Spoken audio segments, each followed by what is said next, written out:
Hi, it's me again with the Sword of Christ, Book 1. This is Chapter 2. It's always darkest just before dawn, and this night was no different. It was pitch black, and the fog was so thick that you could see no farther than a few feet in front of you. The streetlights were eerily dim and looked like hovering ships in the moist air that was beginning to chill her body, even through the leather. She knew that soon she would have to dress warmer underneath it. She had been taking her nightly walks for a few years now and understood what it took to be out here all night in the weather. It was hours after she had walked away from where she had slain the demon of fear and sent it back to hell. She could hear the voices around her, but felt no urgency to defend the souls of the people they were now talking to. No calling from God to battle them. She had walked most of the night, waiting to be led where she was needed. When she turned the last corner that would take her to the street that would lead her home, the silence in the homes around her became consumed by the low mumbling of Latin that started to ring in her ears. She could feel it trying to reach deep inside her soul. She held her breath, dropped her head, and stopped. The air became thick around her, and she could feel the hot breath of the voices drifting past her hood to the skin on her face. The source of those voices was standing right in front of her. She hadn't realized it was so close. She hadn't seen anything, no warning, no calling from God to help save a soul. "I demand you show yourself, coward." A shape began to form that was thicker than the other demons she normally saw, but only a shadow. It had no form, but she felt the presence inside it. She could feel the anger that it spread growing as it started to drift around her and crept up her body through her feet. She knew she couldn't show fear or let it believe that it had caught her by surprise. She saw the demon's dark threads wrapping around her legs. "Lord, please stand by me and help me to send this demon back to hell. Help me to release the souls that is consumed tonight. Lord, please give me the strength to survive this battle. Let your light shine through the sword of Christ so that I may do your will. In Jesus' name I pray." She looked up into the eyes that were beginning to open. "You have no power over me." The demon laughed as it unwound its anger from around its legs and sucked it back in. "You have no idea what power I have. You are a tiny human without ultimate knowledge. You walk like a warrior, but with every footstep you stumble." It responded as it leaned forward toward her, its dark tendrils waning in and out, trying to reach for her. She heard laughter behind her and felt the presence. She knew that the demon she had battled earlier tonight was already back, bringing a friend who was bigger and stronger with it. The demon of fear standing like a tribute to its name behind her. She'd been distracted by the one in front of her, and now she was surrounded. "I told you that you are a chicken. You can't fight God's warrior alone. You have to bring a friend with you? Wow, I'm a little disappointed, but not surprised." She heard voices from behind her. They were speaking Latin, but she knew what they were saying. "You send one of us home, and two return. The hearts of man bring us back. You won't win. You can't kill us. You cannot change every heart." She could feel anger and fear around her, creeping like the fog that they stood in. She took a deep breath and bowed her head.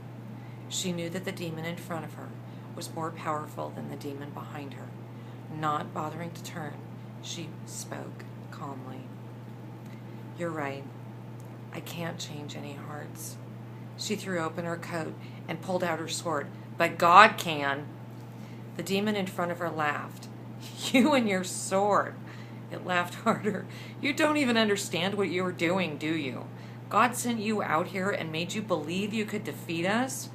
He lied to you and left you helpless with a puny sword made of nothing but metal. You think your words upset me? she replied in Latin. If you speak our language, you must be one of us, the demon in front of her replied. How else would you know us so well or hear us? God deceived you. You're not on his side, you're one of us. She ignored the demon's words. She understood that they were meant to anger her. She understood what they wanted her to believe. She had heard them talking her whole life, and she had studied them. She understood how they were working, and didn't listen to them now. You can keep talking all you want. I don't listen like I used to. I know what you are, and I know why you tried to deceive me. You are anger, and you are fear, two things that can be destroyed by the light of God. You are afraid of him, and I am his child. Pulling the sword into both hands, she swung it in the air, sparking it slightly before she spun, taking the blade around her.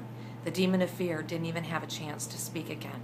She swung through its belly, leveling it. In Jesus' name, I demand you, the demon of fear, go back to hell. The demon screamed immediately and went into the ground. The demon of anger whispered in her ear, try to cut me like you did my brother?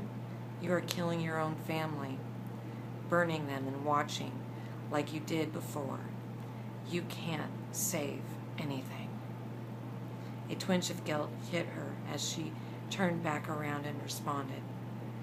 Maybe you aren't the demon of anger. Maybe you are guilt. But I have no guilt. I'm forgiven. You do have guilt. I can feel it rising in you. You walk out on all of the people who love you and leave them to burn.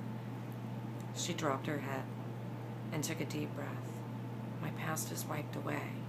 I'm forgiven, she said in a whisper to herself.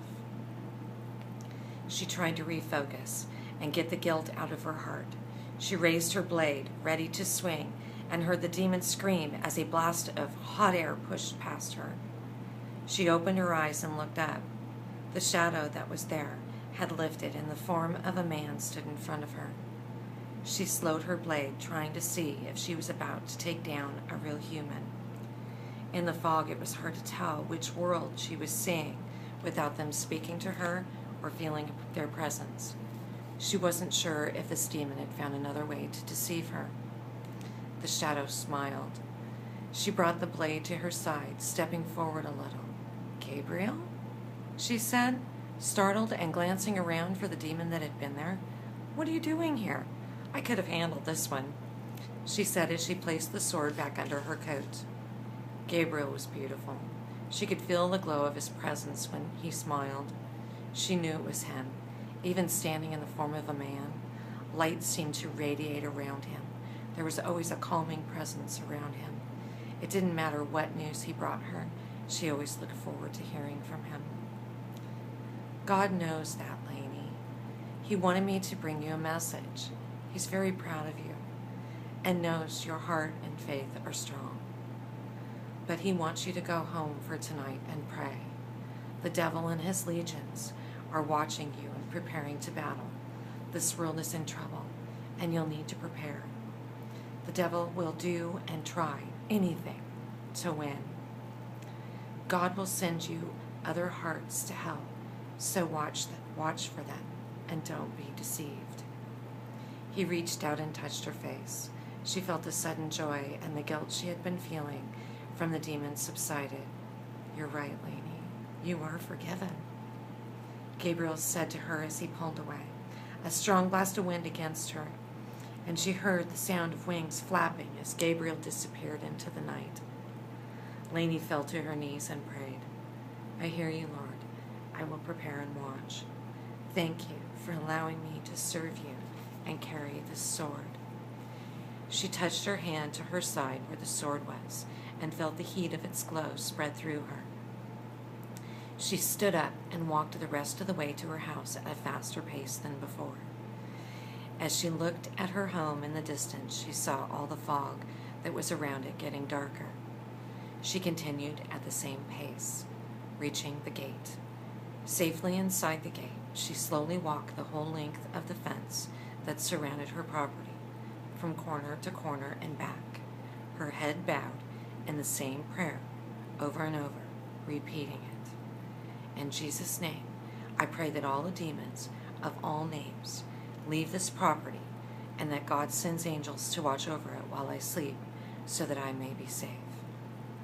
She heard the familiar sounds on her rooftop and looked up to see a guardian angel sitting on her chimney. There were more dropping down and walking her property. She smiled as she walked in the door. God, can I please thank you for sending me guardian angels, and will you please whisper in their ear that I appreciate them protecting me in your service?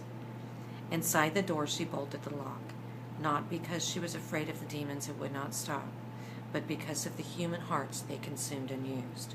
She walked past the light switch and didn't bother to turn it on. She knew her dark house well enough to see what she needed to see. She switched on the stereo. Bible verses began to pour from the speakers, then songs of praise. She removed her coat and went up the stairs to her room.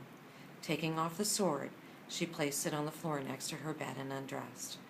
She threw on sweats and a t-shirt, then knelt by the sword and said her prayers. She prayed for her family, friends she didn't have, and anyone who needed God. She climbed into bed, listened to her stereo downstairs, undisturbed by the voices she still heard in her head from the demons she had fought that night, and the ones who yelled from outside her protected home. She closed her eyes and started to sleep as the sun began to rise, shedding light on her empty room through the blinds on the windows.